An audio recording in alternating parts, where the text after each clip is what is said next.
কলকাতা শহরের বুকে ফের অগ্নিকাণ্ড। কলকাতায় অগ্নিকাণ্ড যেন পিছু হটছে না। গতকাল রবিবার মধ্যরাতে খিদিরপুর বাজারে লাগে আগুন। এখনো আগুন নিয়ন্ত্রণে আসেনি। ভস্মীভূত প্রায় 1300 দোকান। খবর পেয়ে ঘটনাস্থল পরিদর্শনে আসেন দমকল মন্ত্রী সুজিত বসু। সারা রাত দাউ দাউ করে চলেছে আগুন। আগুন নেভাতে চাইলে আরো তীব্র বেগে জ্বলতে থাকে আগুন। সাদা ধোঁয়ায় ঢেকে যায় চারপাশ।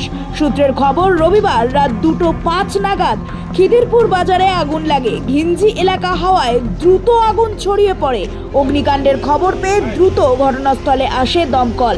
20টি দমকল আগুন নেভানোর চেষ্টা করলেও সোমবার সকাল পর্যন্ত আগুন নেভেনি। মন্ত্রী সুজিত বসু জানান, সকালে ফিরহাদ হাকিমও ফোন করেছিলেন অত্যন্ত ঘিঞ্জি এলাকায় আগুন নেভাতে, তাই সমস্যা হচ্ছে।